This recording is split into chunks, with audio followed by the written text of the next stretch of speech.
रुको रुको, अगर हंसी ना आए तो कहना। इंडियन मम्मियां इतना मारती हैं कि उनकी चूड़ी तक टूट जाती है, फिर एक राउंड और मारती हैं कि नालायक तेरी वजह से मेरी चूड़ी टूट गई। मैंने एक बार दादाजी का फोन साइलेंट मोड से हटा दिया था, तब से मेरे गांव में ये अफवाह फैली कि मैं फोन ठीक कर लेता हूँ। चल झूठा। बचपन में माँ से मार खाने के बाद कौन कौन सोचता था कि घर से भाग जाऊंगा और बहुत बड़ा आदमी बनकर लौटूंगा। मैं नहीं बताऊंगा। छोटी हाइट की लड़कियों को भी बड़ा फायदा रहता है। 25 साल का होने पर भी रिश्तेदार पैसे देकर चले जाते हैं, ले बेटी कुरकुरे खा लेना। जब मेकअप सस्ता था तो दुल्हने भी विदाई के वक्त दहाड़े मार मार कर रोती थी। आजकल तो हल्का सा ऊ करके काम चला लेती हैं। अच्छा। पत्नियां भले ही अपने पति को कितना ही डरा धमका कर रखती हो, परंतु अपनी सहेलियों से कहेगी कि उन्हें पता चला तो मुझे कच्चा खा जाएंगे। शहरों में लड़के और लड़कियां डेट पर जाती है, और हमारे यहाँ की लड़कियों को बोलो मिलना है तो बोलेगी मम्मी के साथ मार्केट आऊंगी तो देख लेना जी भरकर। गांव की लड़की से शादी करने से एक समस्या होती है, अगर रोमांटिक होकर अपना सर उसके गोदी में रखो तो वो जुए देखने लगती है। आजकल के माँ बाप है, अपने बच्चे को पीटने के बाद चुप कराने के लिए चॉकलेट देते हैं।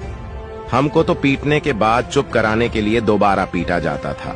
चल झूठा।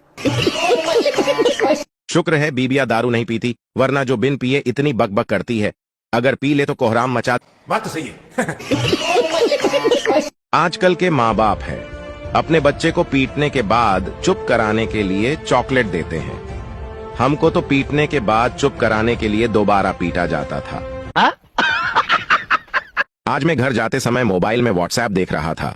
पड़ोसी के घर में कब चला गया पता ही नहीं चला, और आश्चर्य ये है कि उस घर की औरत ने चाय बनाकर दी। सीरियल में ध्यान होने के कारण उसे भी पता नहीं चला। फिर मैं चाय पी रहा था कि उसका पति घर आ गया और मुझे देखते ही बोला, सॉरी मैं गलत घर में आ गया, और ये बोलकर वो बाहर चला गया। बेचारा इंस्टाग्राम में रील्स देख रहा।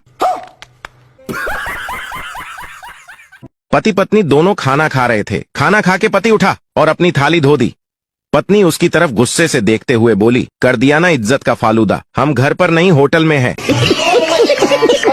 तुम भरोसे की बात करते हो, हम फोन को चार्ज पे लगाने के बाद दोबारा स्क्रीन ऑन करके देखते हैं कि चार्ज हो रहा है या नहीं। बात तो सही है। खुद की शादी होने के बाद दूसरों की शादी करवाने में जो सुख प्राप्त होता है उसे ही शास्त्रों में ईर्ष्या कहा गया है।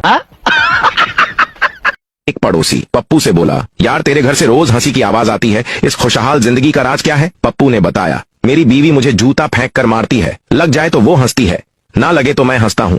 भगवान की कृपा है, हंसी खुशी जिंदगी गुजर रही। शाबाश बेटा।